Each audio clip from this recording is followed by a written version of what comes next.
Can't finish the show in just one sitting? No problem. Listen to this and past episodes of The Tim Zabriskie Show on demand on all major podcasts. Warning, the following show features constructive opinions performed either by professionals or under the supervision of professionals. The views expressed are ours and may differ from views of any other entity. Accordingly, the Tim Zabriskie Show and the producers must insist that no one recreate or reenact any conversation or activity performed on the show. Can't finish the show in just one sitting? No problem. Listen to this and past episodes of The Tim Zabriskie Show on demand on all major podcasting networks, including Apple Podcasts, Google Podcasts, Spotify, and the iHeartRadio app. It's perfect for the ride home. Share this podcast. Haven't seen enough. He's standing up. Kidman's up top. Shooting star press. Every time, bud. Why is that okay? Why is it okay for women to say, "Oh, you're 5 feet on dating sites. You should be dead"? That's okay. Roll with it and then post. Who said that to you here? Nobody. Women in general have said it on dating sites. You think I'm making that shit up? What does that have to do with anything? I get the same fucking smirk with the biting lip. Jeez. Shut your mouth. You're not God or my father or my boss. Phil, that's not his father. Dude, you want to step outside? You want to step outside? Huh? I feel like I'm looking in a mirror. You shut up, too. Phil, you need to relax. Go ahead and attack me, big. Here's a little McDonald's action, Phil.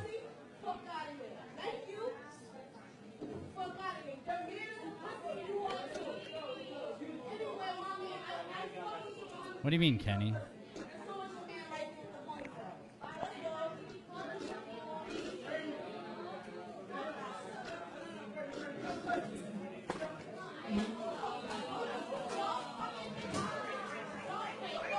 Oh, here we go. Oh, jump the counter, Phil. Oh. Oh, he's beating her with cups. Oh, no, it's a stick.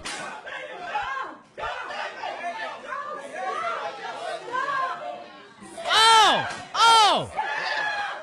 Phil, to work.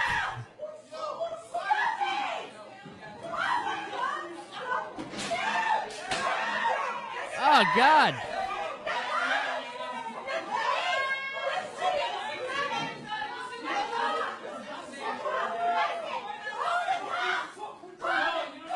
Oh, Phil, it's aggressive. It's very aggressive. So angry. They're so mad. Oh, God. Phil, that was ridiculous. That was insane. Oh, no. I'm sure. I'm so confused. My phone notification, like, we're live, so I was so confused that, like, oh no, Tim broke it, and we're not really live anymore. Phil, I'm always breaking it. But apparently we're live, so hey, That's hi it. everybody. In your arms so tight, you let me know everything's alright. What kind of feeling? I'm high on believing. What's up, guys? Tim Zabriskie here, back at it again with the brand new vid. It's Philly. We got a little bit of a double shot going on this week. It is crazy over here. It's nuts, Phil. We're doing this twice this week. Pay-per-view on Saturday, pay-per-view on Sunday, and then back to Raw on Monday, Phil. But we don't care about that. But thank you everybody for joining us so far. It looks like we got a little bit of a choppiness issue, but as always, the man, the myth, the legend, the Colonel, but more importantly, the president of wrestling, the one Phil Stamper. Hey everybody. What's up, Dave? I was so confused. I'm like, where did you start calling me Dave? Do you want to start being called Dave? No, I don't. There's only one Dave Russell, but we can. Austin here in the comments. We already got an interactive show so far here, Phil. Austin here is going to be at Extreme Rules on Sunday, so that's exciting. Where's your audio, Phil? Phil's taking a phone call. Well, I guess if Phil's going to be taking a phone call, I just want to let everybody know that the phone lines here are open tonight. The number 518-350-4312. And if you haven't done so already, definitely check us out on YouTube as well. The number is username TimmyZ4674. You'll be able to watch this video, any of our past videos, any of the video games that I do stream, and everything else. And not to mention, since Phil is on the phone, the last pay-per-view that we were able to score was not Stopping Grounds because I was on my honeymoon, as we talked about last night. Yeah, cheers once again for me getting married. She put a ring on it. It's official. I am off the market. But what happened last time at that we took scores was Fighter Fest, and he's still not paying attention. But Phil, I hate to break it to you, the results are in.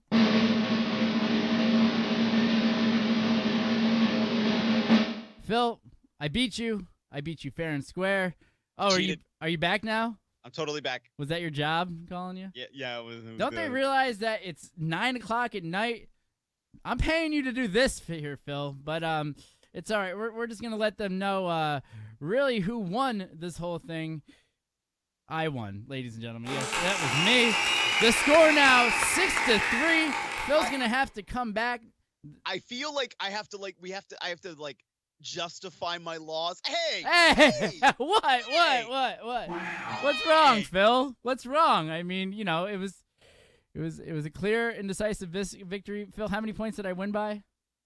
A half point. A half a point, Phil. I just feel like we need to go by the total point. Maybe. I don't know. Wait for it. I love that when that person coughs right at the very end, Phil. But just to let everybody know, as I said a second ago, if you're just joining us now, the phone lines are open, 518-350-4312. If you want to call into the show and let us know what your predictions are. Phil, what were you saying before I was getting all my plugs in and out of the way? Nothing. Oh, were you still throwing some salt, throwing a little shade because your half a point bet didn't work out for you this time?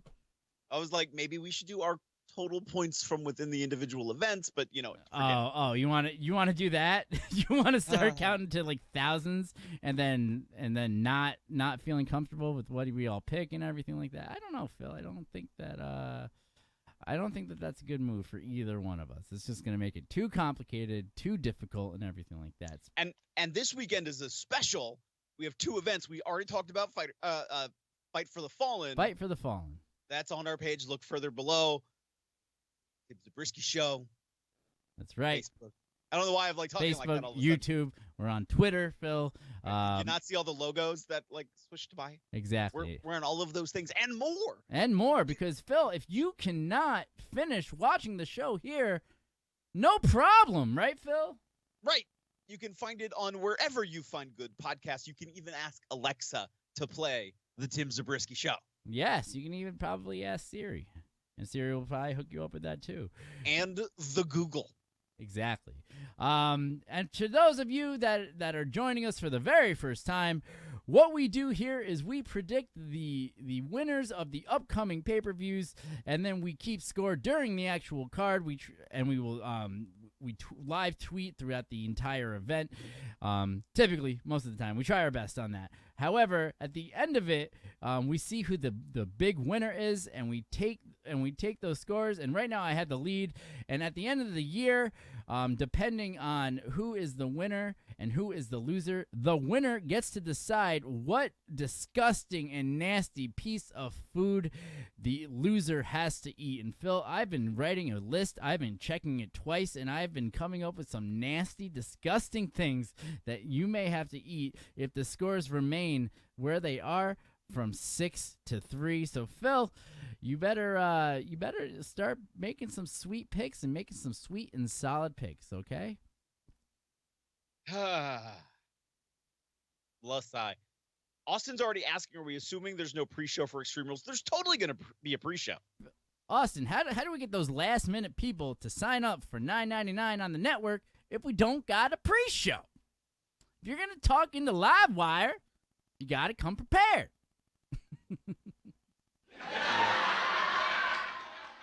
I'm a little delayed on that, but it's okay. It's all right. All right, Phil. Speaking of the pre-show, thanks for Austin for that segue. What is it that we're going with here? Let's go with one match that will totally be on the pre-show. For the WWE Cruiserweight Championship, champion Drew Gulak defends his title against Tony Nese. I need to note that I just dropped my keyboard and that Drew Gulak will be home in Philadelphia. Home, sweet home. All right, so they should save it for more of a hometown pop. But because it's the Cruiserweight Championship, though I'm glad to see they're infusing more of the cruiserweights throughout Raw. Drew Gulak has a great reputation in the WWE locker room. Yeah, it's totally going to be on the pre-show. Exactly. Well, Phil, I mean, if we look at the WrestleMania pre-show, we had a very similar situation with Tony Nese, where Tony Nese won on the pre-show in the tri-state area where he's from. So, does history repeat itself here for the Cruiserweight Championship? Yes. Yes. I just got your text back, so I'm like, what is happening? Little side banter, if you will. So, because of course we're on the air, so I'm half expecting that work's going to call me like every 5 minutes now, because it's amazing when it does that. Right. So, yes, I am totally going with the fact that they're in Philadelphia.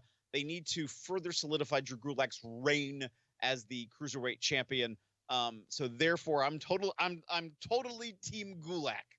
Well, I'm going to go with our boy Tony, all right, on this one, because it only makes sense. Phil, he's the only one that looks like a fucking $1 million. Why are we going to take it off him? We're going to save it. They want you to think on this one, Phil. Phil, they want you to think that they're going to do the big hometown fucking hoorah, all right? But the problem is, Phil, hoorah? It's not going to happen here, Phil. That's the whole thing. They're not going to put it on Drew yet. If they're going to put it on Drew, they're going to wait till SummerSlam. They're not going to wait. They're not going to do it right here on a pay-per-view where it doesn't make any sense. They're trying to make these titles mean something, Phil. No. Gulak already has the championship. Phil, I don't know what I'm talking about here, but I'm going to keep talking in this sort of way. That way it sounds like I know what I'm talking about. Drew Gulak has the championship. When did he beat Tony Nese? He beat Nese on the pre-show of Stomping Ground. Wow. Now he's going up against who? He is going up against Tony Nese. Well, then it makes sense, Phil. I'm keeping my pick.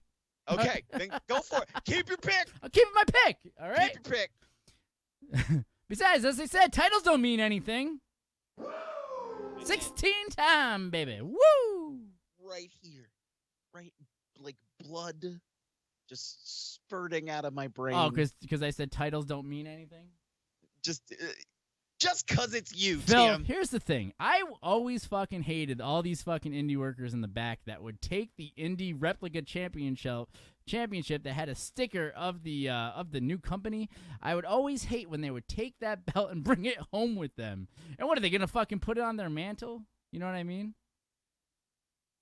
Yeah. When I was trained, Phil, I learned that if you want a belt, that means that they loved you, they respected you, you were money, and the best thing to do is just, as soon as you walk right through the curtain, you hand that right back to the promoter and you fucking walk away. I mean, and now we have tag team champions for Raw that are, like, are they still?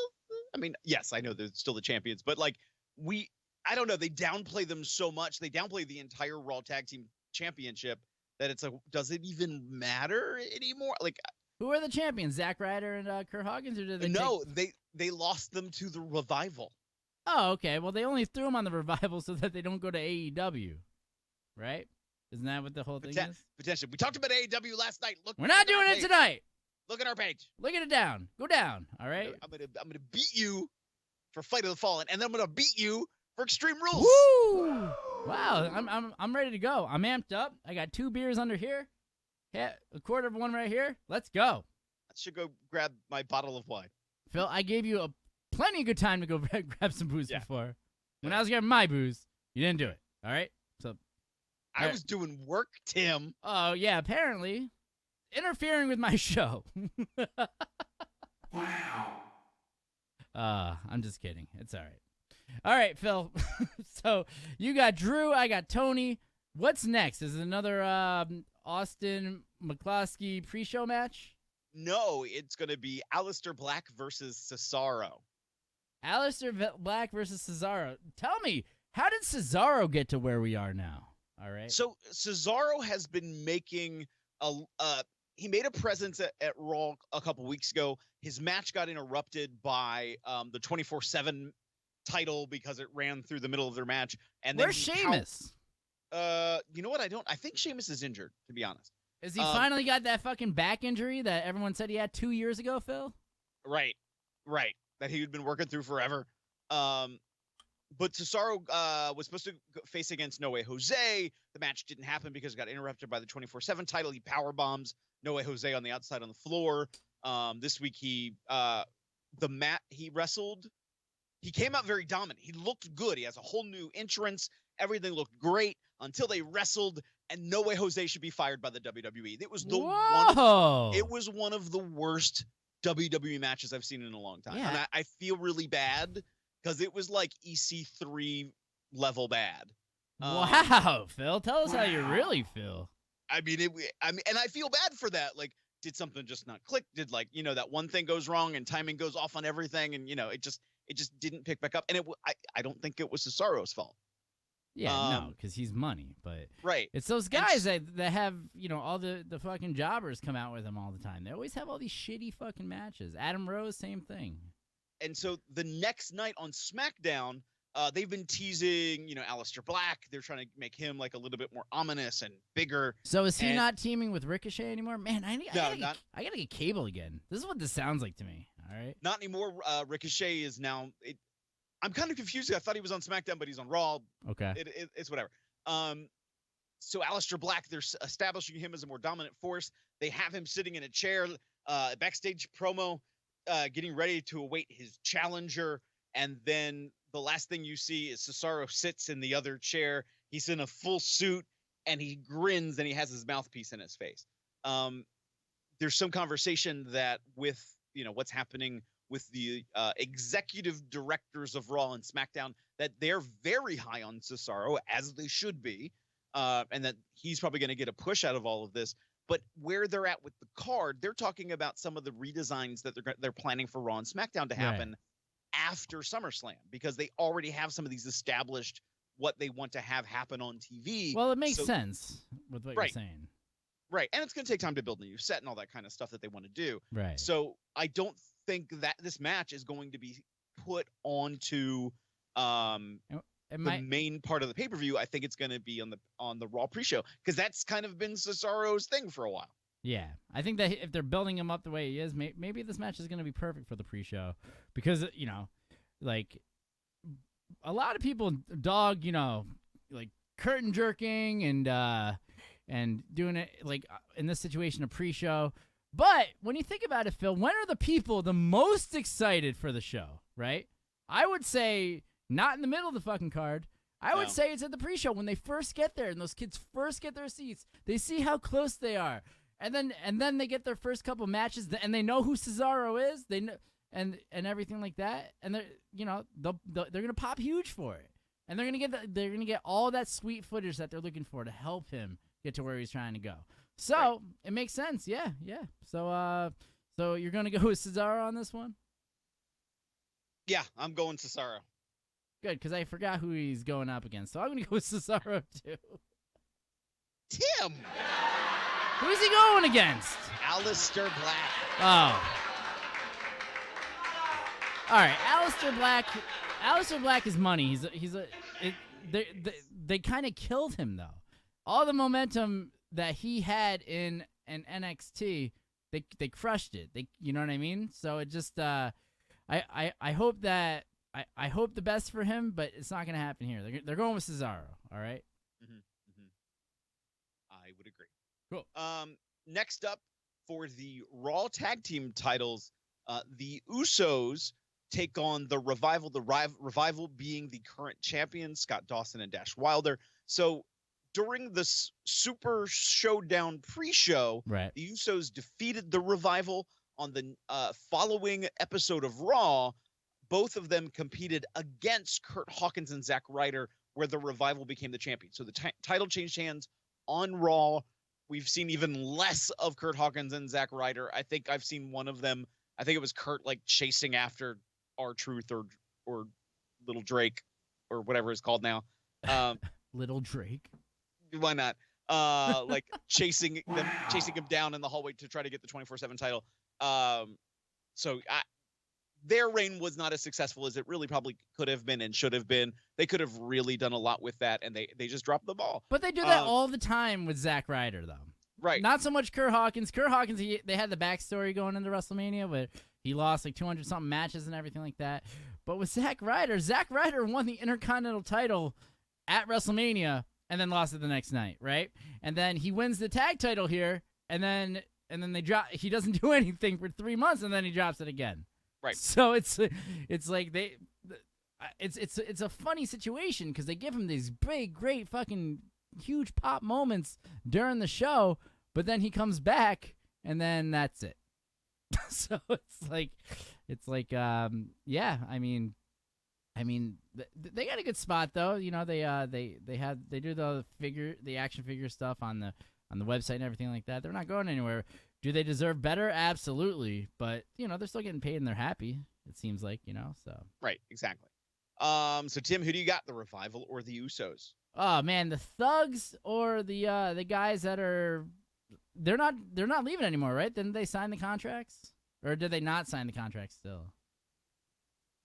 Wait, how do you not know? You're the president of wrestling and you don't know? They're holding that carry. They're letting everybody like, is this happening? Yeah. Could they, are they? Because it makes it then interesting because could they leave with the titles? Are they leaving? Oh. Like, and then they get screwed and Earl Hebner is ringing the bell. Is that what you're going with there? Totally where I'm going. Yeah. Sorry, I had to fix my light. And then the Revival screwed the Revival, right? They're not leaving with any belts. Vince will. We know that. You and I know that. Oh, okay. Yeah. I don't know. I think that I'm gonna do some. I'm doing some wild card booking here, Phil. I'm gonna go with the Revival on this one, based off everything we just said, where everyone thinks that they're still probably leaving, right? Or they're trying to put across that they're leaving, right? So they're gonna keep the belts on them to make people even question every more. But what do you guys think? Give us a call, 518-350-4312, or leave it in the comments that are all over the screen, and then participate. Do it. You won't. Phil, who do you got? So I'm going the Usos. Wow. You know, for me, the Revival are now 2-time champions. Their first championship reign was not quite as bad as Zack Ryder and Kurt Hawkins in the way they were represented on television. But for me, it kind of feels like the same. I feel like, do we have a caller? Do we have a caller? We do. But the Continue. Usos themselves, you know, they're the go-to guys. They're the guys who steal everything from Will Ospreay and put it inside of a WWE wrestling ring, that they can totally try to do. So they're going to be the ones that get that pop out of the crowd in Philadelphia. So it's totally going to the Usos. All right. Phil's going with the Usos. Hi, you're on the air. Hi, I have a very important question, okay? It seems like the WWE has been What's your name, sir? Trying to do what they do. Sir, what is your name? My name is Chippy. Anyways, Chippy. But the thing is, the question is, here's the thing. Hold on, WWE Chippy what? My name is. It's not Chippy. My name is Chick. All right. Chick. Chick. Ciccarelli. Like Chick Ciccarelli. Chick Stizzarelli? I can't make fun of this guy. This is making me look unprofessional. All right, sir. I'm sorry. Go back to what you're saying. All right. Well, here's my question, anyways. Okay. Yes. Number one, the WWE has been seemed to be appeasing to some fans and such, and trying to do things to improve upon the product, by bringing in Paul Heyman and eventually Eric Bischoff.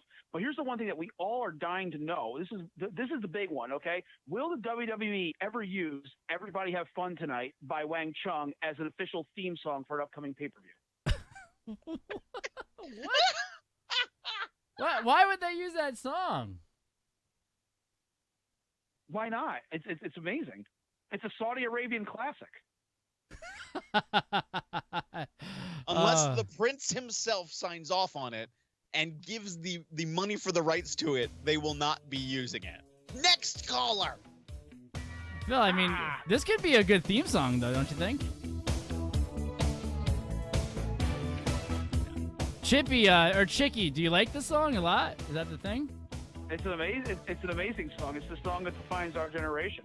I mean, let's be honest. Like, does WWE ever really use good music for their theme songs? Goodness gracious, Great Balls of Fire.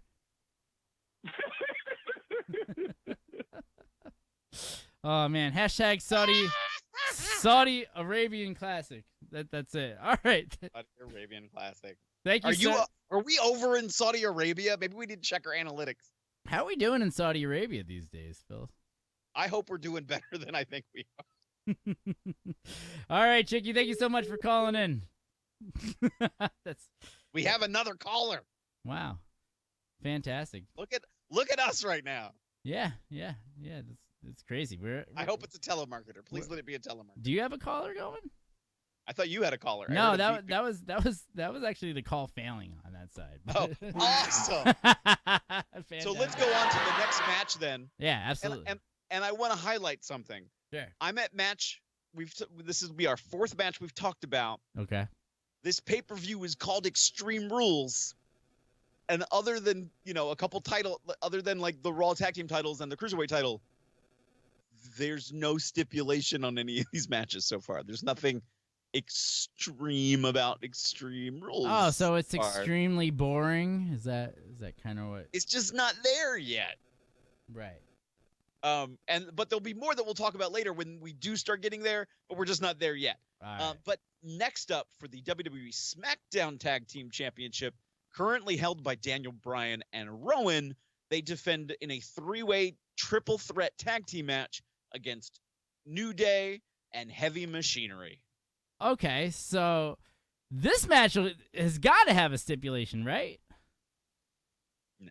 We have a triple threat match. It's a triple threat Championship match that's got no stipulations. Is that what you're telling me right now? Yes, that is the extreme element. It's a triple threat. Yeah, so then that means that maybe it's no disqualification? Nope. No holds barred? Nope. No count out? Nope. No socks? No nothing, Tim, other than for the WWE SmackDown Tag Team Championship. You can't wear socks? No socks, Tim. No socks. Wow. Finally, we got the stipulation. No one's allowed to wear socks in this match. All right. All right, so we have Heavy Machinery, who are who? Otis and Tucker. Otis and Tucker. Otis is the shorter, bigger, stocky guy who does the shake thing, And he does the worm, right? That one? Yes. Okay. So we have them, and then we have Dana Bryan and Rowan, and then who else we got? The New Day represented by Big E and Xavier Woods.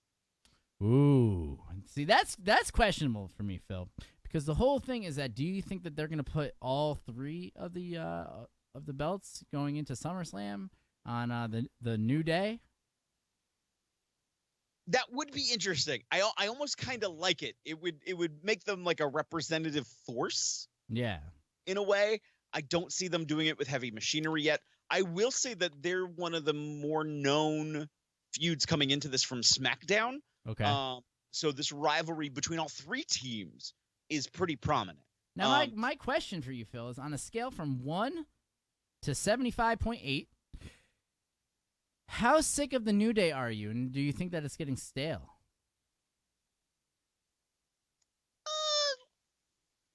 I would give it a 7.9. So you're still into it, is what that sounds like. I'm still into it. I do think you're right. I do think like with everything in wrestling, there needs to sometimes be something that refreshes, something that, modifies a little bit. Right. I'm not done with them. I don't think the wrestling community is done with them. I want to see more. Yeah. So, what do you guys think? Are you guys starting to get sick and tired of the New Day? Feel free to let us know. Call into the show, 518-350-4312, or leave comments down below or up top if you're watching on the YouTube channel, and let us know what you think. I mean, I feel like we're starting to get there, Philly. I feel like it's it's not completely over with them yet, but no. It's for me, it's starting to run its course a little bit. You know what I mean? Now, I'm the kind of guy that's been like, they're doing things too early, et cetera, et cetera. However, this has been going on for a while now. They've been together for almost 3 years now, right? 3-4 years. They've been together longer than the Shield, which is, quote unquote, the greatest faction that ever lived, according to them. Longest reigning tag team champions in WWE history. Ever, Phil. Ever. So do we really, at this pay-per-view, at Extreme Rules, where O'Doyle rules, do we really need to put the belts back onto them right now? You know what? I'm a little stuck. My personal opinion is no. You don't need to. You really don't. They're a dominant tag team faction. You don't have to do that. Will they do that? Are we going to continue to establish this brand new team to bring us to this new era of SmackDown that goes to Fox in October? Is that true, Phil? Is it this year that they go to? Yes, it is this year. It is this year, I believe. So do we start establishing these new stars by putting belts onto them, Phil? Or do we keep it on the greatest heel, the vegan heel, and his protege or his lackey? Right. I am such a good fucking hype guy right now. I'm getting myself off right now. Oh, okay. Oh, okay. But we know, in the logical steps of professional wrestling and in the WWE style of booking, typically, it is the chase of the good guy going after the bad guy that makes it interesting. Yes. That here is the up and coming. Here are those who are challenged to rise up against the naysayers. I don't think we're going to see what. It's interesting because I have a weird take on something that's happening on Impact Wrestling right now. But what Impact Wrestling used to do in the day when they would switch television networks. When I was your age, back on Impact Wrestling. That's right, everybody. TNA would flip. As they flipped, they would like reset. They would like go back to the beginning of when they were when they started TNA every single time. Like AJ Styles would become the X Division champion. Jeff Jarrett would become the heavyweight champion. Right. And then eventually, maybe I think like on the second or third version, it would feud between AJ Styles and Jeff Jarrett for the heavyweight championship. That was the top match. And so we would get that. I don't think we're going to get that from WWE. WWE is a pretty dominant force. I don't know. Well, other than what could happen with now executive director Eric Bischoff in charge, I don't think they're necessarily going to do this heavy duty change up just for the sake of changes to establish new stars by giving them the belt today. Yeah. We shouldn't do that. We should already keep the stars that we have established, right? Right. So I do feel Daniel Bryan and Rowan will retain. Yeah. So I that's who I was going to go with. And I feel, Phil, what's going to happen is that there's going to be a little bit of a screwy finish that happens in this match because there's no stipulations or anything like that. So it's going to happen. Maybe something happens behind the referee's back, if you will. But when that happens, it's going to make it so that it's going to make it so that it sets up more of a feud between the New Day and the Vegans. So then, we can continue it going into SummerSlam because SummerSlam is going to be next month, Phil. Don't know if you know that. Yeah. It used to be my favorite four, to be honest, because my birthday's in August. It's a month-long celebration of the president's reign, and I want SummerSlam to be big, and like this should be the big push now for what's going to lead into everything for the start of SmackDown going to Raw. And I agree, and I think that this SmackDown going to Fox. we're gonna get a lot of that to make that happen. So we'll see. I'm going Rowan and Bryan. All right, I'm gonna go Rowan and Bryan too. I'm gonna agree with you on that, but my reasoning's a little bit different, but it's the same feels in the end. So. Okay, I think let's do one more match and then do a little bit of a break. Take a little break ski, will you? So, in our first, I'm using air quotes, Extreme Rules match. Oh, finally. Wow. What's the name of this pay-per-view? Extreme Rules, dude. Oh, wow. Wow. And we're at match number 5. Okay.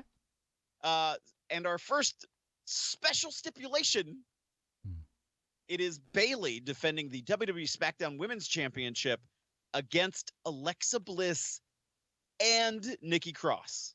Oh, wait, in a handicap match? In a handicap match. Oh, this is fucking bullshit, Phil. What? Oh, man. All right, it has not been announced as a tornado tag. It has not been announced as anything more than just, I shouldn't say just, but nothing else has been announced other than it being a handicap match. There have been some interesting teases. So basically the whole premise is that Alexa Bliss has befriended Nikki Cross, right? But Alexa has screwed over every friend she's had. She's used them for her own nefarious purposes. Every female talent on Raw and SmackDown has tried to tell Nikki, listen, Alexa is playing you. And Nikki, who is crazy and a little psychotic, like maybe she just doesn't understand and get it. She doesn't get it. She doesn't see all the things that Alexa has done in the past or that Alexa might be doing now. Yeah. So this past week on Raw, they had a beat the clock challenge. And Nikki Cross won it, which meant for Alexa Bliss that she won the right to name a stipulation for the match Alexa Bliss was to have against Bayley. And Nikki put herself in it because she was tired of Bayley and the way she was always running down her friend Alexa. Yeah, how dare she? That Bayley needs to learn the power of friendship and to find somebody who could really be her friend. Yeah, which sounds to me like a half-point bet. I'm gonna go with yeah, I'm gonna say that Sasha's coming back at this pay-per-view here, Phil. Wow. All right, it sounds to me. And I will say I am a very clean 50-50 on whether or not Sasha's coming back on this. Sasha was just in, I can't remember if it was China or Japan training. You know who else was in China? Was X-Pac. Yeah, baby. I got your in China right here. Wow. Phil, we have a good time here on the we do have a good time. The old Tim Zabriskie show. We're having a wonderful time, even though my light doesn't know what it's doing. 2-year anniversary this month, Phil. Oh wow! Why are we not celebrating? Where's the cake and the wine and the champagne? Bill, we had all of that on the 22nd. Now I can't afford it. That's true. We should have saved it. Why didn't I take a bottle? I could have taken a whole bottle. Bill, not to talk about my wedding again, but to be honest with you, that was my absolute favorite part about my wedding was the fact that I brought you calamari.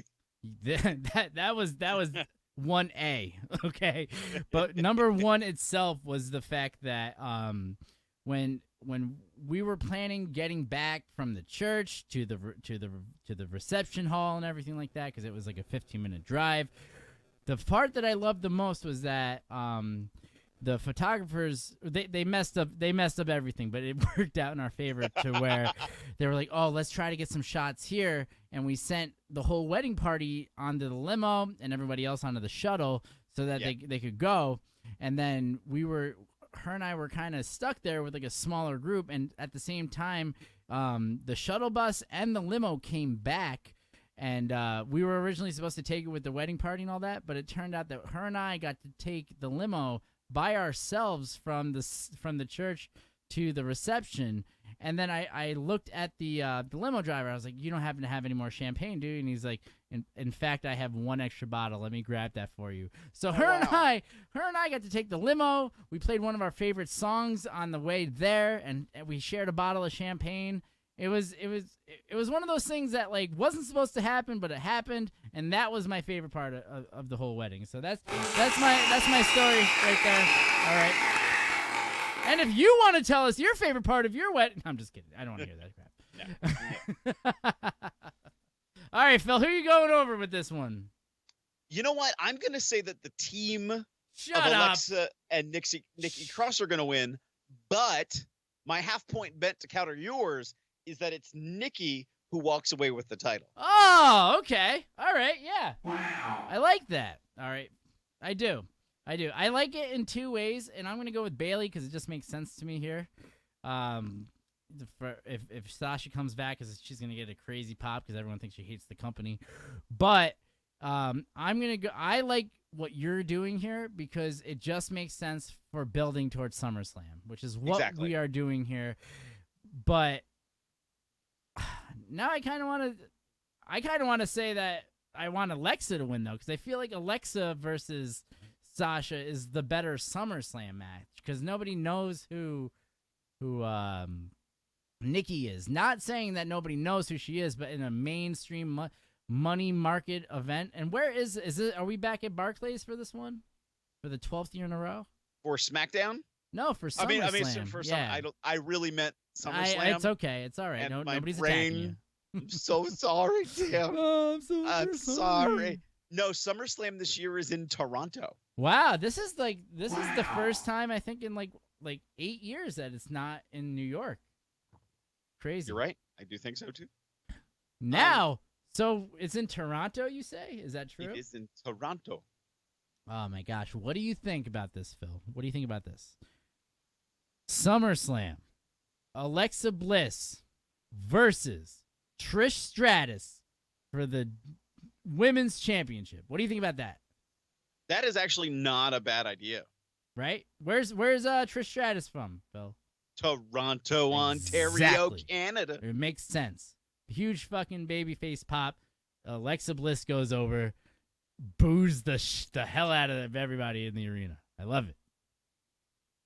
I think that could be money. I think that makes a lot of sense. Exactly. All right. Well, we're gonna take a quick little break, and we will be right back. Promotional consideration paid for by the following.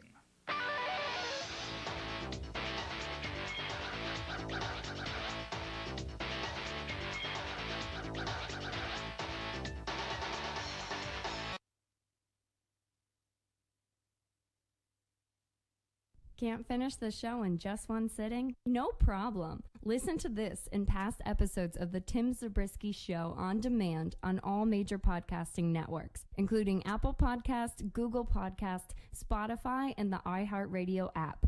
It's perfect for the ride home. It's time! It's time! It's Vader time!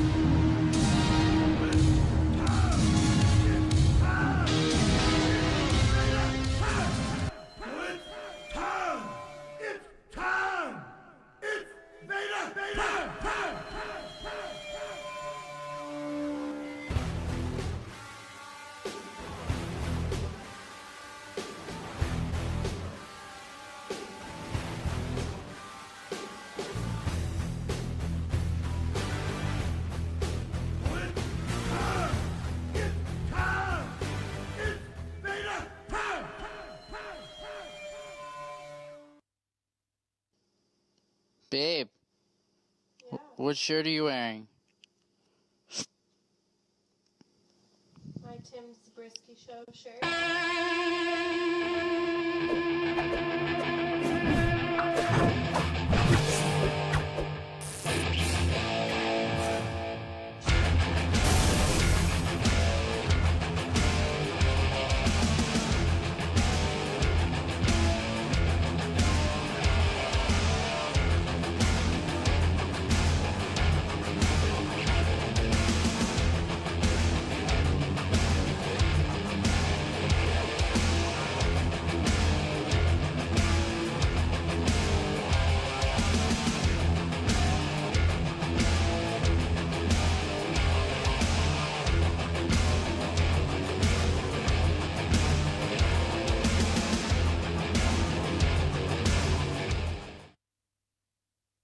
Oh, yes. Tim Zabriskie Show shirts.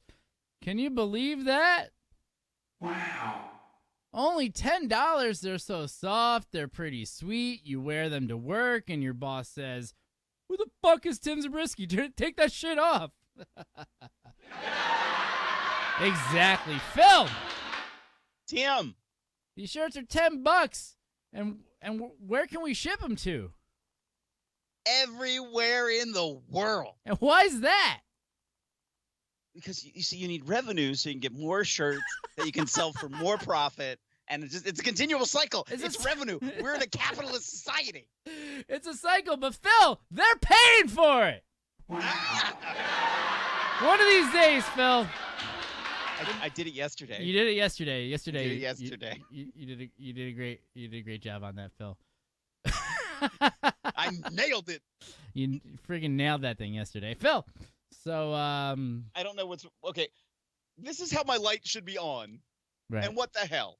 I look like the desert, like is striking me, like the desert sun. Like the desert misses the rain. Well, right now we're not missing the rain. Sorry.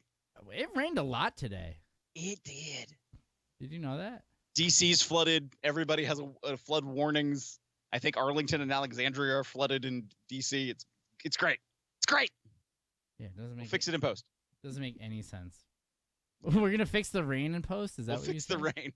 Well, it kind of is in post because the rain happens. It's already then gone. It floods. Yes. Then you recover from the flooding. Then you return to normal. So we fix it in post. Exactly, Phil. So I see that you ran away and grabbed wine because it's time for our semi mains, right? Is that where we're at right now? I need some refueling. So the last several weeks on Raw, starting actually with Stomping Grounds, where Ricochet won the United States Championship during the pay-per-view. Wait, he's the United States champion right now? He is now the United States champion. Wow. Good for him. That's what happens when you put a finger in the butt, right?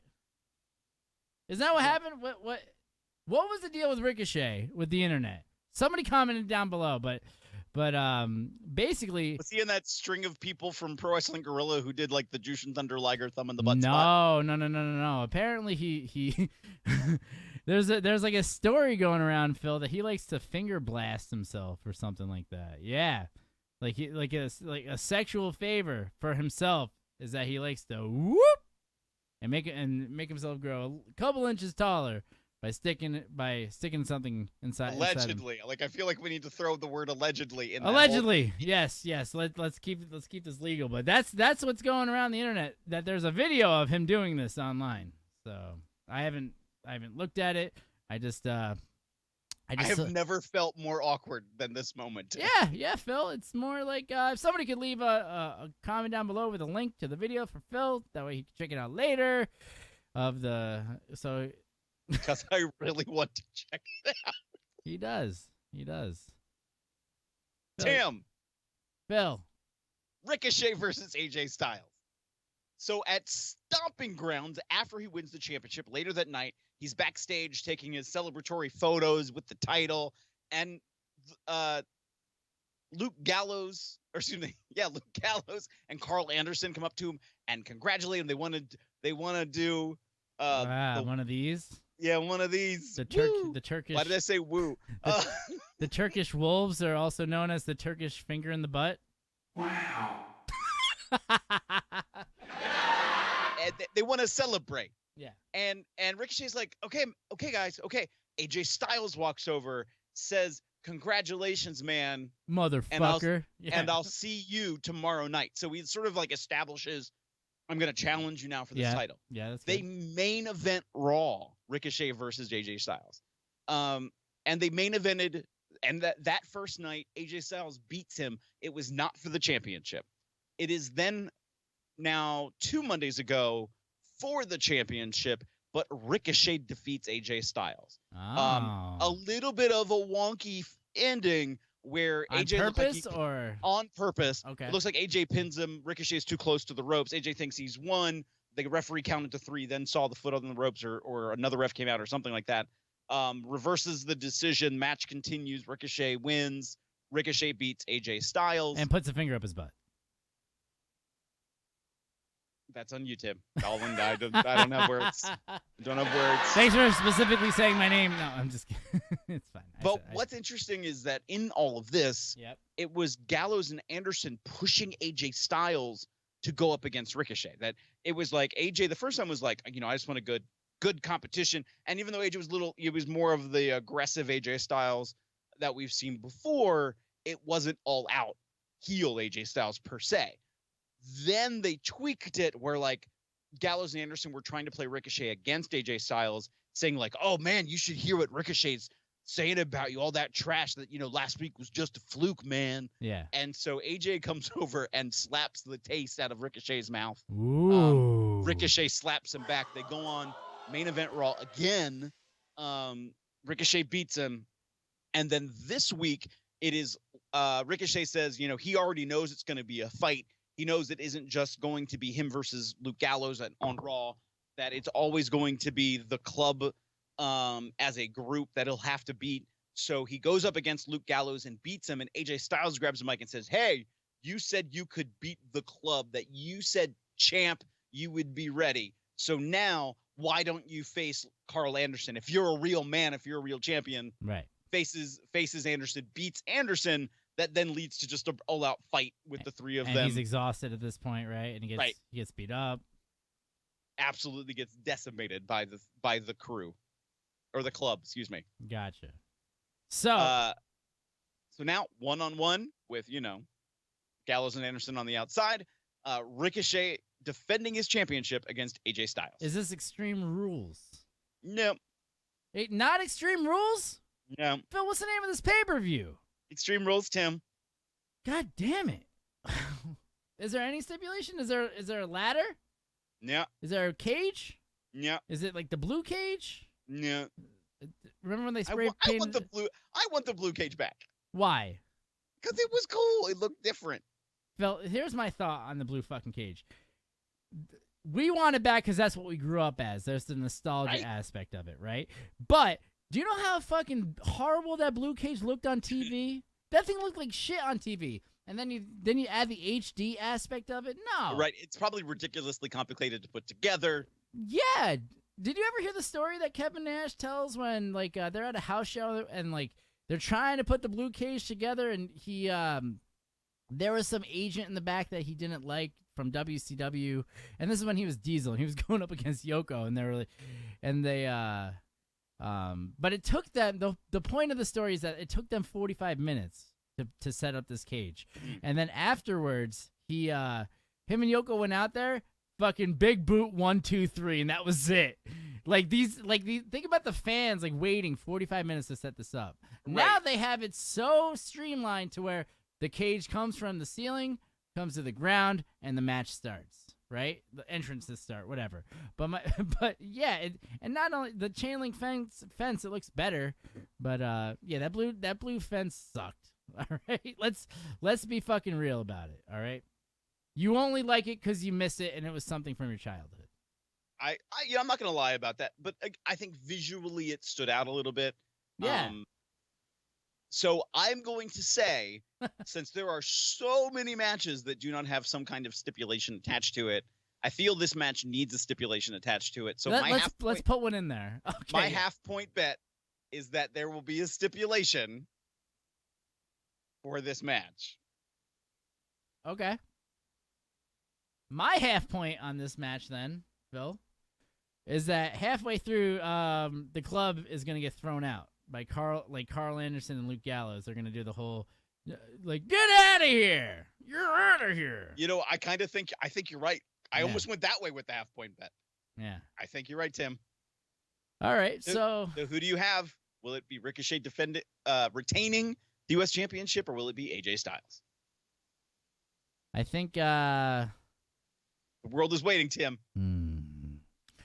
I think that for this one, waiting. I'm going AJ. I'm gonna go AJ Styles on this one. Putting that big belt on that heel. I feel like Stone Cold right now. Putting that big belt on that heel, and then having the babyface chase after it right into SummerSlam. Makes sense to me. I almost feel like he could. I think they've set up enough suspense and drama with it.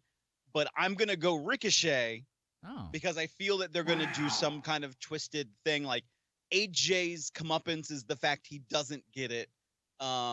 Something fails where he tries to cheat or, lamb blast Ricochet and gets caught. Something. He what? Blast finger Ricochet? Lamb blast. Oh, not finger? Oh, okay. My bad. No fingering. Oh, God. Lamb blast. Ladies and gentlemen, this might be our last show. But they're pulling us off the air. I've never heard of the word lamb blast. What is lamb blast? It's just like a big, comeuppance. Is it though?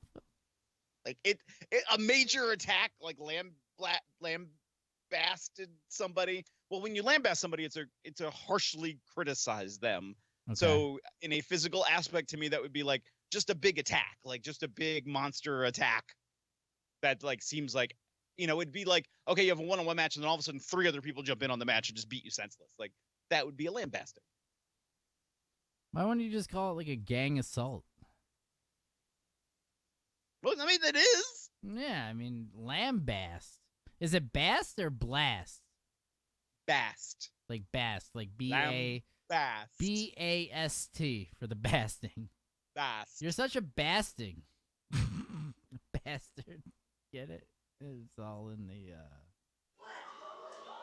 All right. And I'm not going to lie, I have not found the link to the video, but I have found a link to a report that, about the lambasting? That the quote, and this is from Ringside News, because I feel I need to source it, that, quote, yes, there is a very not safe for work video of Ricochet in existence. We are not going to show the video, but footage has recently surfaced online of Ricochet in a very compromising position. We are pretty sure it's him as everything from his abs to his tattoos match. Oh, man. And it refers to then a Twitter post, which oddly, it seems to be a wrestling fan, and it has the mugshot of the guy who tackled Bret Hart at the Hall of Fame ceremony. What?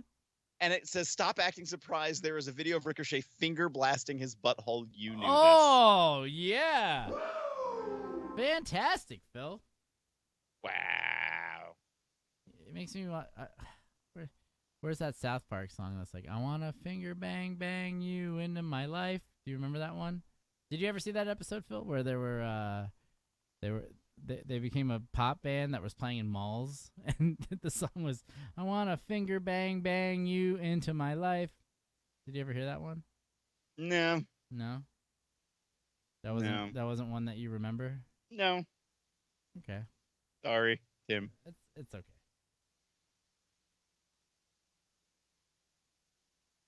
Awkward silence. Awkward silence. So next up, we have, oh my gosh, Tim, it's a last man standing match. Whoa! Wow. This one is between Bobby Lashley and Braun Strowman. All right, Phil. I totally missed this one. How did we get here? So they announced 2 weeks ago on Raw that this was a match that was going to happen on Raw, a last man standing match. They brawled up the rampway. Braun Strowman then puts Bobby Lashley through the LED screen. They then hit some kind of electrical circuit that explodes everything. There's so much electrical shit that's always around, but keep going. I'm sorry. But ambulances are called. They both get hauled out. So there really isn't a winner. They're both down. So then they move the last man standing match instead to Extreme Rules. Wow. And they've been teasing this for ever since it happened. They do that really somber moment where all 3 of the announcers are standing and fans. This was just unbelievable. So they were really trying to sell how horrible this was. Oh man, it was so bad, and just this is not something that we're used to seeing. Let's show you the footage for the 5th time. Yeah. But watch it again. All right, this is horrible. But right, yeah, definitely. It's so bad, Tim. It was just devastating. the action that happened. The drama, Phil. Let's show it to you again. Look at it from this angle here, Phil. They did. Multiple angles. From the back, from the side, from the front. look at the look at the live circuits that must be affected. Because they did at the start of the next match, like the entire monitor was off, like none of the LEDs were working. It was all a black stage, and then I think they realized the lighting looked really bad for that, so that they turned it back on. Jesus, exactly. All right, so Phil, who do you have going into this one then? I'm gonna say it's Braun Strowman. I feel weird saying that because I think I said back in late December, maybe January, that I thought they were going to slowly start building Bobby Lashley up because as one of the few big men in the WWE who could legitimately be looked at as a contender against Brock Lesnar at the time, that I thought he was going to be that guy that was built up, that I thought they kept dropping the ball on Braun Strowman. Phil, they dropped the ball with fucking everybody. Well, this is what the problem is. But now you have two guys that I don't think they're moving anywhere. So I kind of feel that Braun Strowman's the one who's going to win out on this one. I'm going with Braun. Where's Leo Rush, Phil? He's still under contract at the WWE. There's talks about him going back to 205 Live, NXT. But isn't there also talks of them getting rid of 205 Live moving forward?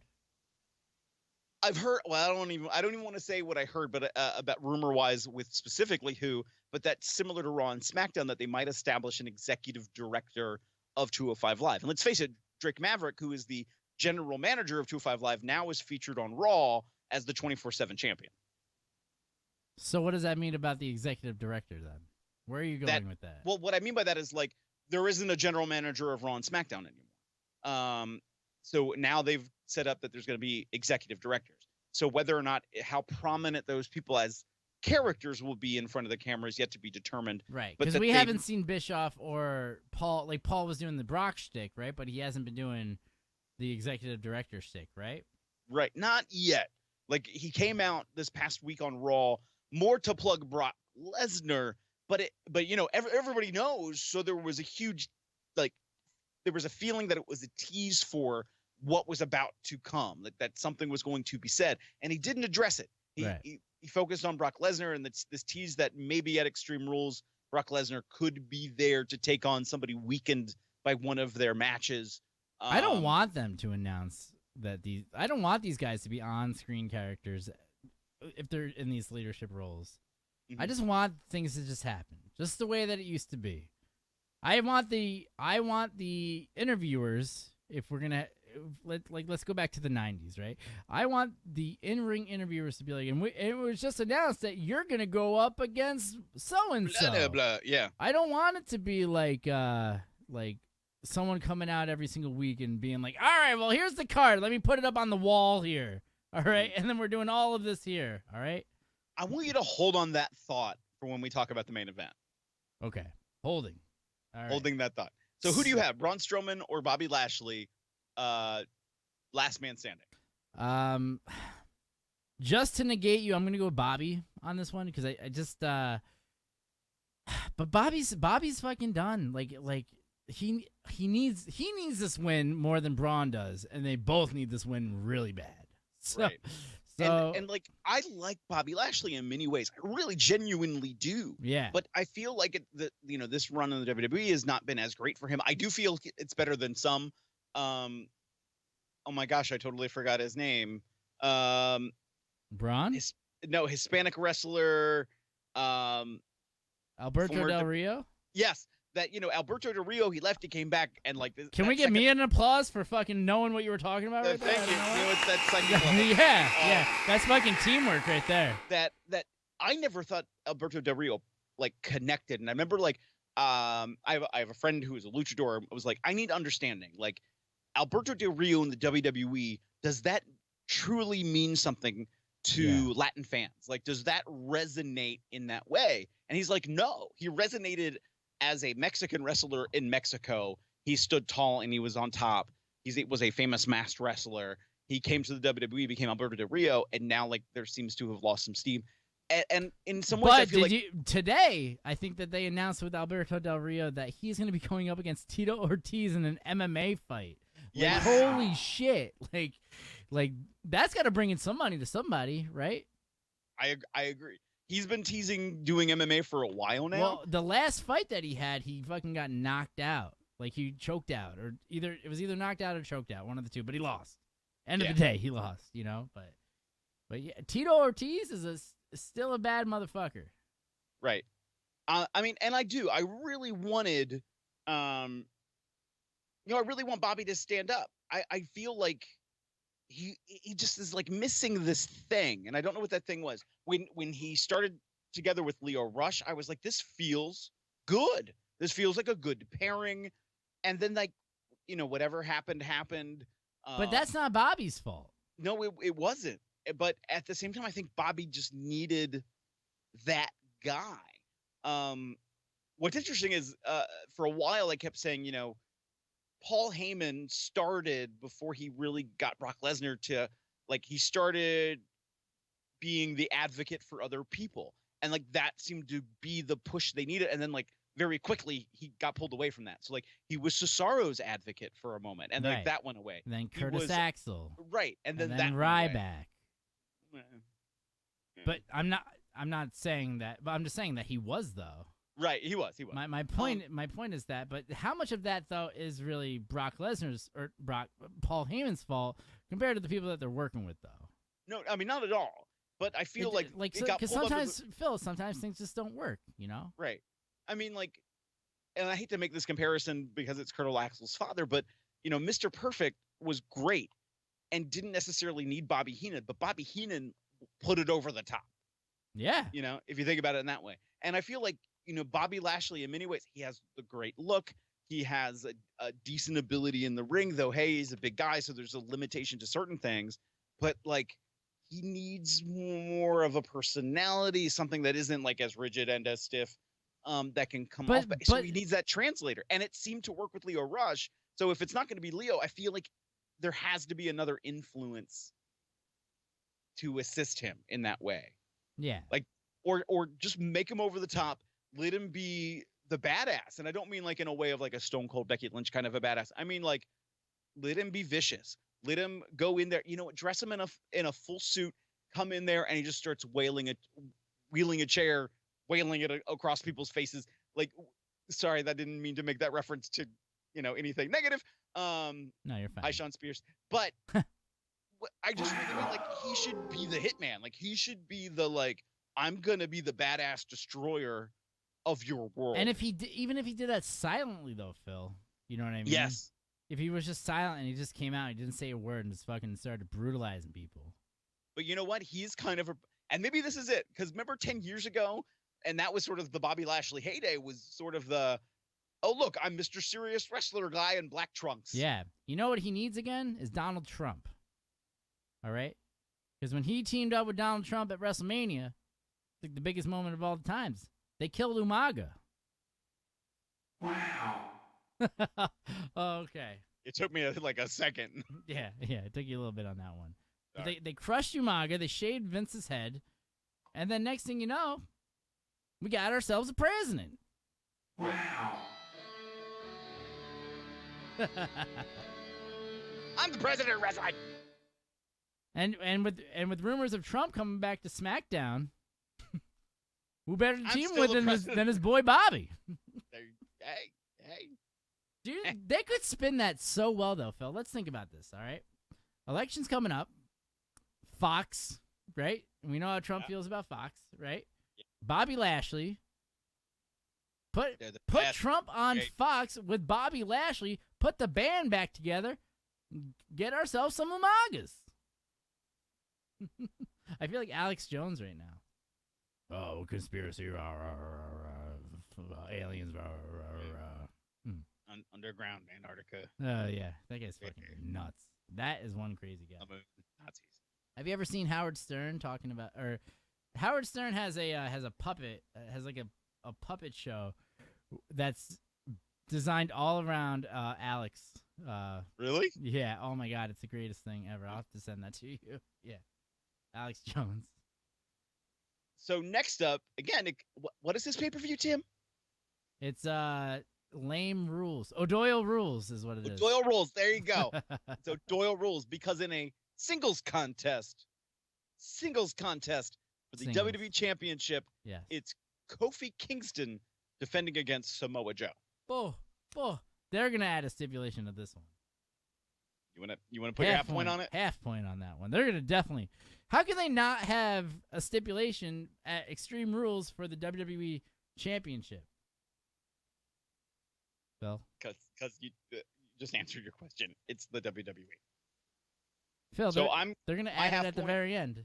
My half point is no stipulation. Maybe this will be your moment where Eric Bischoff comes out and he goes, "We can't have this without this. I'm bad." I couldn't remember. I'm bad. This has been contentious. This has been a true a decent rivalry. I will say, like, in a weird way, though, I didn't think it reached a certain peak, and then they had this thing on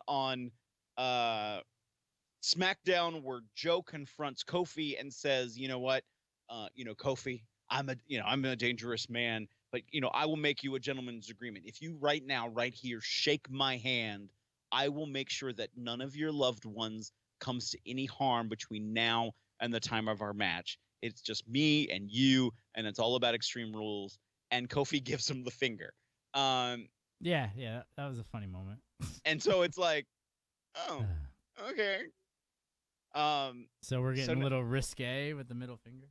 I don't know. Oh my gosh, my brain just went, what if Samoa Joe beats down New Day for the earlier match to, like, "Hey Kofi, I told you I'm a dangerous man." I don't know why. So I mean, that could be a thing too. I don't know. I do feel it's gonna come time for Samoa Joe to hold that title. I feel like it's finally truly in the ether, possibly for him. But I feel like it's like that same kind of feeling you had with Bray Wyatt when he was there too, and it wasn't it never quite, like, it never gravitated towards it, right? Right. But yeah. I feel like that's where Samoa Joe is too. Like, he's in that bubble of, like, they could very easily make that switch, and, like, he would be there very easily. And I do feel like maybe they could even ride this until SummerSlam, where that could be. But I feel like they wouldn't right away. Kofi still has a lot of buzz, a lot of conversation on him. So I do think that Kofi's going to retain. Yeah, I mean, I think so too. But and with what you're saying though, it's and the first thing that popped in my head where it's like Samoa Joe is right there. You know what I mean? We got to go for it. At the same time, the thing is that he they're gonna fuck the whole thing up. Now, do we see him getting this at SummerSlam? That'd be great. Big heel coming into the new season that they're starting in September, October area. And typically they've really been pushing that the Raw and the SmackDown right after SummerSlam have been a pretty big show. Like when we think in the past with, like, Finn Balor and Seth Rollins and everybody like that, and things that have happened in the past, they really look at it as a really big show, very, very close to, if not at the same level of the Raw right after WrestleMania in terms of how they book it. And would it be great to have Samoa Joe there? Yeah, I would say so. I just don't see it on this show. So, yeah, I'm gonna have to go with Kofi as well. I think that him lose. Because they can't have him losing it at this show, because even though he's had the championship for a good amount of time, they haven't really solidified it as he's a real champion to me. I just feel like he's still got that little bit of a paper champion, of a transitional champion feel in that at the same time. I agree with I sort of agree with you, unfortunately, and I unfortunately agree with Jim Ross that I feel I'm disclaiming. What did that battle axe have to say? Right. I'm disclaiming this with, I unfortunately agree. Yeah. So Jim Ross basically made the statement that, Kofi, you're a champion, act like a champion. I think you need to change up your look, Yeah, he needs to start fucking doing juice, according to. I don't agree with that, but just not step up your game necessarily in the ring, but step up your appearance game. Like, think of the great champions, and you can be one of them. Like, what if you became a Ric Flair? What if you became, like, more clean cut, or not necessarily clean cut, but just, like, step up your gear, basically. Like, basically stop fucking throwing out pancakes and fucking look like a champion. Don't be as foolish was kind of the theme. But he's kind of always been a foolish guy. Even when he was doing the fake Jamaican sort of character that was kind of foolish. Right. And then now he's a company guy, which is why they put the belt on him. But at the same time, he definitely is in such just a funny character gimmick, and Vince is still trying to appeal to the kids, even though we're going towards the Attitude Era, which is why it's not going to happen here. It's going to happen later. I don't know. I just I think he's going to have a run I don't think he's going to win the belt again after this, to be honest with you, though. After he loses it here, I think this is going to be it for him, Unless he does do the split and become something different, but I don't really see that coming. Like, yeah. He's now the heavyweight champion. He already has the record for being the longest rating tag team champion. So, like, he already has done a pretty decent establishment of himself, if that makes any sense. They've taken care of him, which is what it is, for sure. All right, so you're going to go Samoa here, and I'm going to go Kofi? No, I'm going Kofi, too. We're both going Kofi. We're both going Kofi, and then SummerSlam, we'll figure out what's happening now. Right. Are we at the main event? So here's where things get interesting when it comes main to. Event? No, this is the semi-main event. Semi-main event. So they're all main events. Right, exactly. So we're not at the main event, but I want to say something quickly about the main event to transition to this. Okay. The main event is going to be a no-holds-barred match. This match is an Extreme Rules match. Oh, okay. So do you understand the difference, Tim? Yeah, we're actually in La La Land, and and I'm Larry Zabriskie, and you're Tony Schiavone. So you're a green asshole. Actually, whoa! That's a Larry holy Zabisco. shit! Let me wow, rephrase. That is a Larry Zabisco line to other people. So that you are not, you would be saying that to other people. So you're a green asshole, is what you're trying to say. I called DJ Hyde that in the middle of a ring once, and he literally gave me the Charlie Brown face because he didn't know how to respond. I've never seen a real human do a squiggle line face with their mouth, and DJ Hyde did that when I called him that in the ring. Oh man. So Seth Rollins and Becky Lynch, real life couple, maybe. I don't know. There's a huge part of me that's like, this is the work. It's just work. It's another trick by the WWE, or it's real. I don't know. Who knows? Are taking on Baron Corbin and Lacey Evans. Baron has had a rivalry with Seth. Of course, that goes back to when Baron was the GM of Raw, and they had. You mean the GM of Applebee's down the street? Or, correction, not the GM of Raw. But the GM of Applebee's, right? He was the interim GM or whatever. Of Applebee's, yes. Right. But you know what? I like this look. I like this look better than when he had long trunks. This makes him look better. I just wonder if he's wearing like non-slick shoes like you're supposed to wear in the restaurants as well. But he's also then with Lacey Evans, right? Who has the women's right? The women's, is that what it's called? That's what it's called. The big right hand. She fucking the sucks. Women's right. Dude, I'm telling you, something happened tomfoolery-ish with Vince and her, which is why she's in the position that she's in. Kind of like the position she was in the bedroom when she was hanging out with Vince. I don't care, Phil, all right? Wow. We're still unsigned. I can say what I want, all right? We'll deal with the repercussions later. You have a repercussion. I don't know. Phil, one day, Sirius and Conrad, they're going to call me at the same time. They're going to put me on Starcast. And they're going to put me on internet radio. You're controversial. You get the hits. Why don't you come in? We'll have you sign some autographs. That'll be it. So I'm trying to read through. I was trying to look up like controversies and Lacey Evans. She does have a something about possibly being homophobic, but nothing where I can find like a sexual innuendo. Where did this come from? What, between her and Vince? No, independent wrestler named Effie made a post. Now this was also from 2018, where Effie made a comment about basically her, being kind to your face, saying homophobic slurs to your back until she wants some of your pre-workout. Oh, come on. What a bunch of bullshit. So, yeah. You got to learn to play the game. So while you're on the indies still. as this rivalry has continued, the Seth, Becky, Baron Corbin, Lacey Evans, WWE since Royal Rumble has started to tip their toes in teasing more intergender matches because Impact has had a lot of success. We talked about it yesterday a little bit, how Slammiversary with their main event of Sami Callihan and Tessa Blanchard stole the show, that the whole pay-per-view was amazing. Yeah. And you can see that episode down underneath this one here on Facebook, or to the left if you're checking us out on the YouTube page. But continue, Phil. So, they're now going full force with this, doing the whole, the Seth Becky couple, the Baron Corbin and Lacey Evans making an evil alliance pact, joining forces together to try to take them out. Because the other stipulation, because not only is this an Extreme Rules mixed tag match, it's also a last chance winners take all match, meaning that if either Baron Corbin or Lacey Evans wins, they both get the Universal Championship and the Raw Women's Championship. But if Seth Rollins and Becky Lynch win, that neither one of Baron or Lacey can ever challenge them for the titles again. Jesus, really? Really? That's what they're gonna do here? So they're basically just giving us the winners here, Phil? Or are they?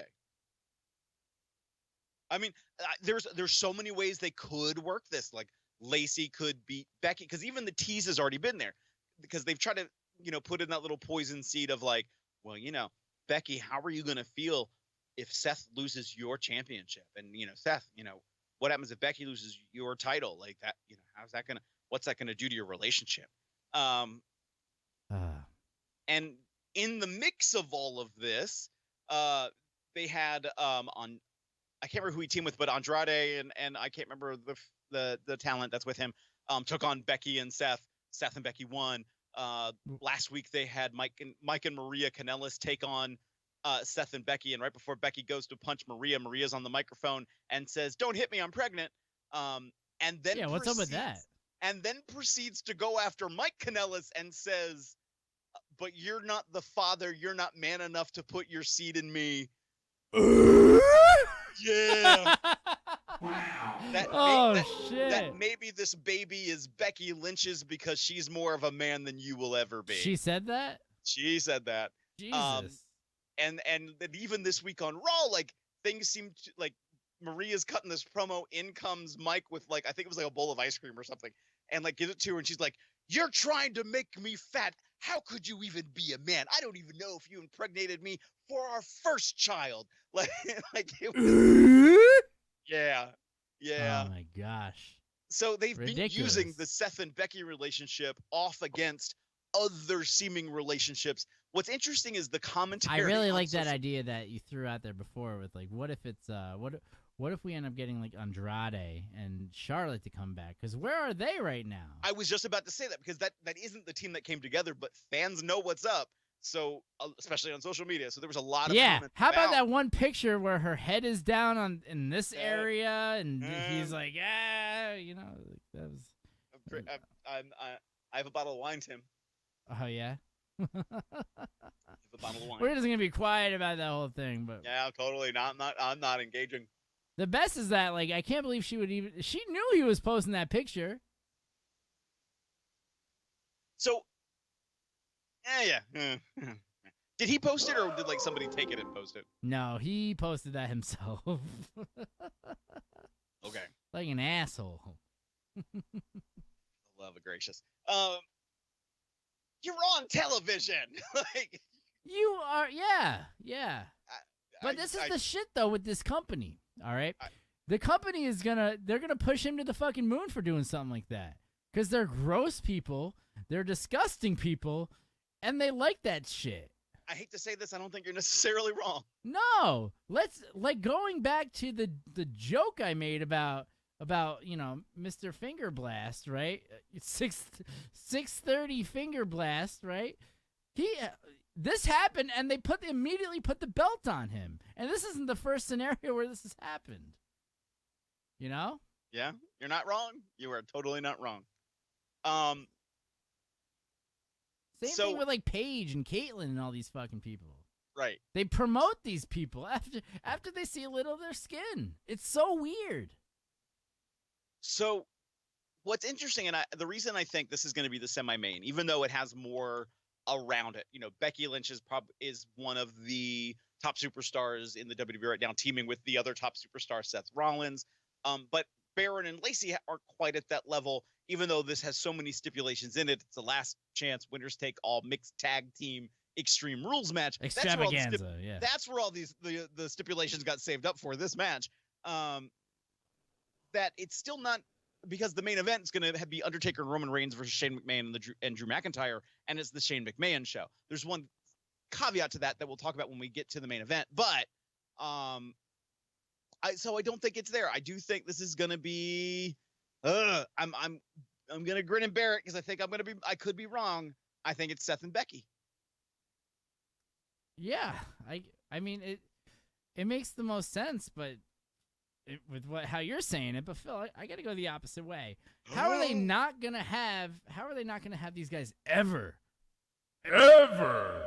great challenge for the belt again, unless there's a fucking squash finish? And I'll go half point on this, Phil, that Andrade and Charlotte come in and fucking attack all of them. Charlotte doesn't like Lacey. They're not friends. There you go. Andrade doesn't like Seth. They're not friends. And clearly Becky Lynch and Charlotte aren't friends, right? You see my fingers here. But it just makes sense for them to fucking come down and destroy them all. They're not on TV, and they're such a fucking powerful couple, behind and in front of the scenes. So, well, I'm gonna go with my half point bet that Lacey gives the women's right to Baron. Ooh, all right, yeah, go right ahead. They lose, pow, right on the kisser. Pow, right in the kisser. Oh man. So now, Tim, you ready? Tim, it's now time for the main event.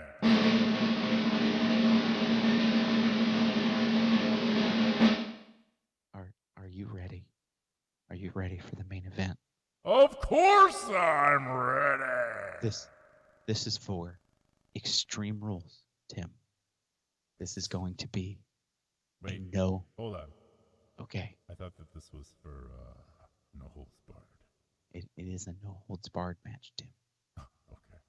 Okay. What pay-per-view was it? It's Extreme Rules, Tim. So we're at Extreme Rules, but this is a no holds barred match. Okay. All right, so let's first give the definition, because the previous match was Extreme Rules. This match is no holds barred. What does that mean? So the difference is the implication. So Extreme Rules implies a hardcore match. They're going to go after weapons, anything goes, everything is legal, whatever you want to grab a steel chair. No holds barred means that things that you would do to somebody that would typically be illegal, choking them, punching them, finger blasting. There you go.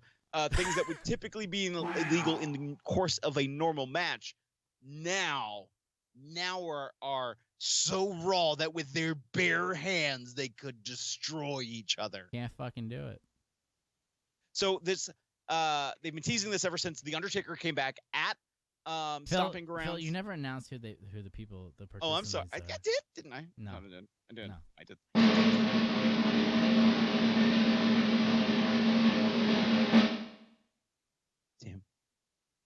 Tim, it's a no holds barred match against The Undertaker and Roman Reigns versus Shane McMahon and Drew McIntyre.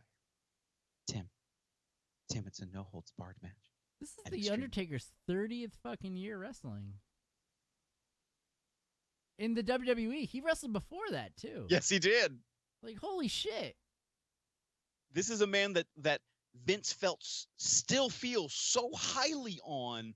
He pulled him from StarCast for so much ridiculous money to bring him back in the fold, to make sure he stayed in the fold, that he wasn't even available to do interviews, to keep him special. Yeah, but Phil, I think honestly, though, that he did that to protect himself. Oh, totally. I think that. Like, totally. There's no discounting that. Yeah. The Undertaker has got some shit on Vince McMahon, and he was like, "You're not fucking doing that. I'll pay you whatever the fuck you want to keep your fucking mouth shut, and get back under my titty." All right, that's exactly how that went, Phil. So, So yeah. Come here, Taker. Get under my titty. Or get under my titty. God. God damn it.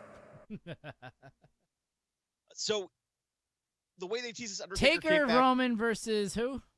Shane McMahon and Drew McIntyre. Oh, okay, great. So Undertaker came back at Stomping Grounds, beat the crap out of Shane McMahon and Drew McIntyre. This then led to, because there was already this rivalry with Roman Reigns and Shane McMahon and Drew McIntyre, so it led to this tag team match. This past week on Raw, they did Shane McMahon and Drew McIntyre versus Roman Reigns and a partner for Roman Reigns of Shane McMahon's choosing, where they were literally like going through the back of the WWE to find like the craft services person. We saw Sasha Banks' husband, Mikaze, as he's like sewing. We saw Phineas James, otherwise known as Preacher in New York, like Tony randomly walking in the back. We saw I can't remember who the next to last person was, but then we finally saw Dewdust there? No, Dewdust was not there. Wow. But we saw this gentleman with a lame leg, a limping custodian, and basically Shane McMahon said to him, "Listen, I will pay you $5,000 to step in that ring. Don't worry about your leg. You're fine. All I'm gonna have you do, because I don't want the limelight to hit you too much. I'm gonna put a mask on you. I'm gonna put you out there. All you need to do is stand there. You don't wrestle. You don't have to do anything. You just need to stand there." And so he comes out, which right away everybody knew that he was not the same guy, but he came out, sat in that corner, gets accidentally tagged in, and then proceeds to give some good comeuppance on Shane McMahon and Drew McIntyre until he gets caught. He demasks, and it's Cedric Alexander. Wow. So Cedric's like, "Hey, you got to take a shot." And that was it for Cedric Alexander. Pretty much. So Shane McMahon and Drew McIntyre win. But what is more interesting than all of this build for this particular match that has The Undertaker in it, the next night on SmackDown, Kevin Owens, as he's walking in the building, he was supposed to take on Dolph Ziggler, attacks Dolph Ziggler in the parking lot, basically, calling out all the things that Dolph says. "Oh, you think," and like uses all of his catchphrases against him, like, "And you are nothing, Dolph," and like beats him senseless. The locker room, who was outside also conveniently in the locker room, like splits him up. Does he say he's perfection and stuff like that? Yeah, all that's everything that he's ever said. Like he uses against. So then he goes to the ring and starts cutting this promo on Shane McMahon, how it's a disgrace, how Shane McMahon takes television time away from real talent. Mike 1 gets cut off in like a half second. He grabs the ring announcer's mic and then starts going off again about Shane McMahon, using his authority to take over control of the show when no one wants to see him. He's made it obvious that no one wants to see him. He doesn't know what he's doing. He's destroying his own program, as Shane is yelling at the sound guy, who is standing there almost perfectly still, not even trying to turn a knob to stop the microphone action of Kevin Owens. And then finally it gets cut off right as he says things like, "And you're taking time away from great talent like Apollo Crews, the authors of Pain, Asuka, all these great people who should be on television and not you." And then he gets chased out of the building by Indy security. So it led to a lot of like, okay, what happened? What's going on? Yeah, that's crazy. So I am not. My brain is gonna go. I mean, it's Undertaker and Reigns. Like, it totally is. You agree with me if you want to, but my half-point bet on this is going to be that Kevin Owens appears. But didn't they these guys already feud though?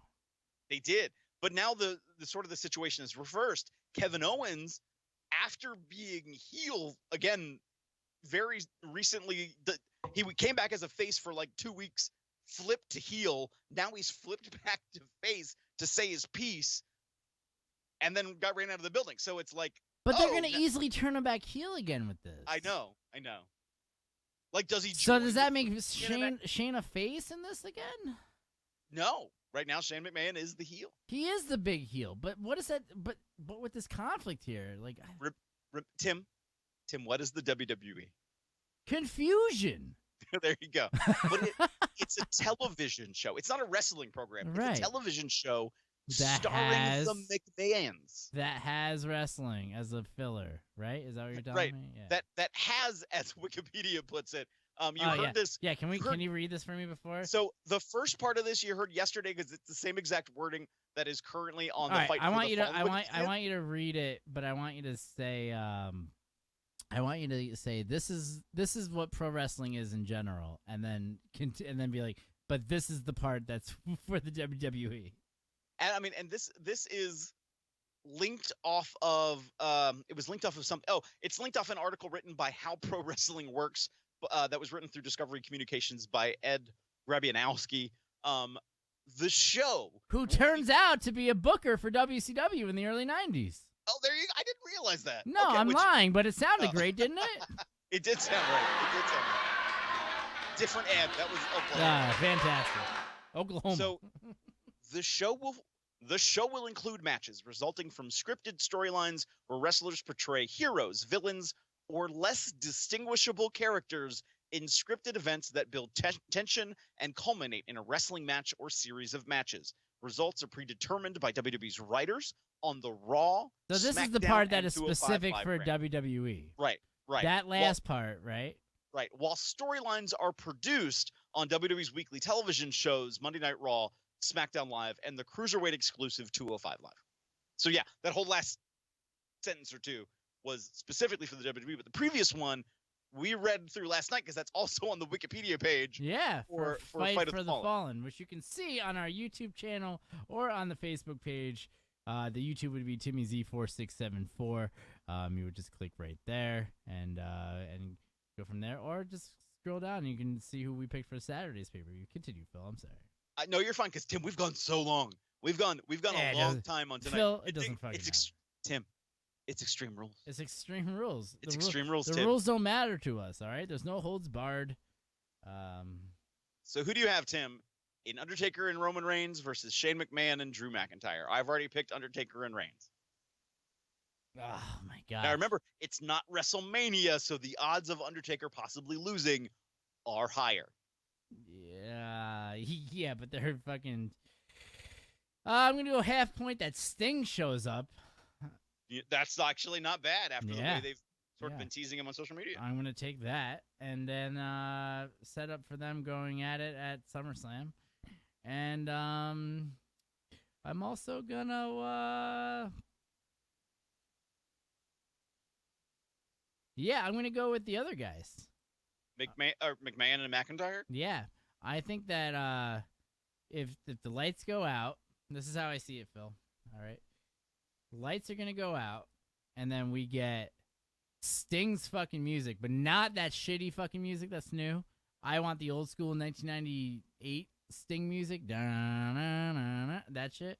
And then Sting starts coming out. We get the quick fucking roll-up on The Undertaker. Drew fucking McIntyre scurries right out, because that would be sweet if he went over on The Undertaker, right? For fucking bragging rights for him. There you go. Then we get the setup going into SummerSlam. All right. I don't think you're wrong, Tim. That's what I'm going with right there. Now you're going with Undertaker and Roman? I'm going with Undertaker and Roman. That's it, Phil. That's right, Tim. All right. Phil, what do you got going on this weekend? So this weekend I am at MCW Pro Wrestling. It's our annual Shane Shamrock Memorial Cup this Saturday at the MCW Arena, 1000 Joppa Farm Road. Make sure you check out everything about it. Marco Stunt's there. Scarlett Bordeaux's there. A lot of action. My brain had a total fart. I wanted to say the wrong person's name for half a second. Was Rick Rude's mustache real, Phil? That's what the big question is here. Until it was shaved off. Yes, Scott. Yes, it was. I don't know. I've never thought about it. Is there rumors that it's not real, Phil? It's as real as Joey Janela's. Or no, not Joey. I meant Joey Ryan. What's wrong with me? Joey Janela. No, let's not go there again. We spent too much time on him yesterday. We talked about him yesterday, which you can find it on this YouTube page and on the Facebook page and all that jazz. But by the way, my light went out, so I look like shit. But it's all right. We've just live streamed for fucking like 8 fucking hours, so that's all right. Scott, thank you for being here and keeping us awake, man. That's it. Scott, Mega McMaster, McGregor. All right, so thank you everybody for stopping by. Thanks everybody for hanging out. Phil, this song goes out to you. You gotta wait for it, Phil. Finger bang bang. Bang bang.